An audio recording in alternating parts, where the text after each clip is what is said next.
2009 সালে সেই বিভীষিকাময় ঘটনায় 57 জন মেধাবী ও দেশপ্রেমিক সেনা কর্মকর্তা সহ মোট 74টি প্রাণ ঝরে গিয়েছিল। প্রতিটি নাম একটি পরিবারের আলো নিভে যাবার গল্প। 25 ও 26শে ফেব্রুয়ারি ঘটনাকে ইতিহাসে রাষ্ট্রীয় মর্যাদা না দিলে ভবিষ্যৎ প্রজন্ম আমাদেরকে হয়তো ক্ষমা করবে না।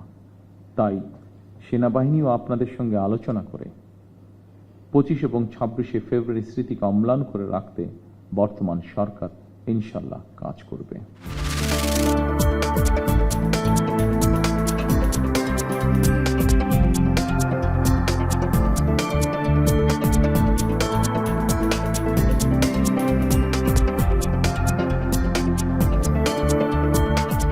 সালে আওয়ামী লীগ ক্ষমতা এসেছিল, ফ্যাসিবাদ কায়েম করেছিল।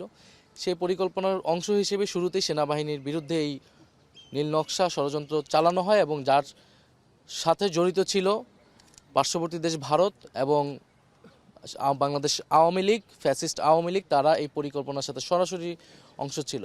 রাষ্ট্রপতি তার অভিশংসনের জন্য পদক্ষেপ নেওয়া এবং নতুন সংসদ, জাতীয় সংসদ, সরকারি দল, বিরোধী দল সবাই মিলে এই কাজটি করবে।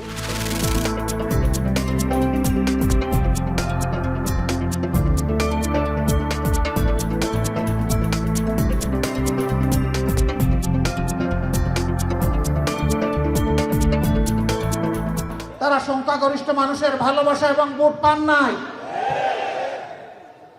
বিভিন্ন কায়দায় সেই ভোট নেওয়া হয়েছে, কিন্তু ইঞ্জিনিয়ারিং করে, কায়দা করে, ইলেকট্রিসিটি বন্ধ করে দিয়ে আপনাদের পাশে ঘটেছে বাসন থেকে কারেন্ট বন্ধ করে দেওয়া হয়েছে, নয় করা হয়েছে। আমরা এগুলো আর দেখতে চাই না। আমরা কায়দাগুলো এবার ভালো করে রপ্ত করেছি, চিনে নিয়েছি। আগামীবার সকল ঘাটে শক্ত পাহারা আমরা সবাই মিলে দেবো ইনশাআল্লাহ।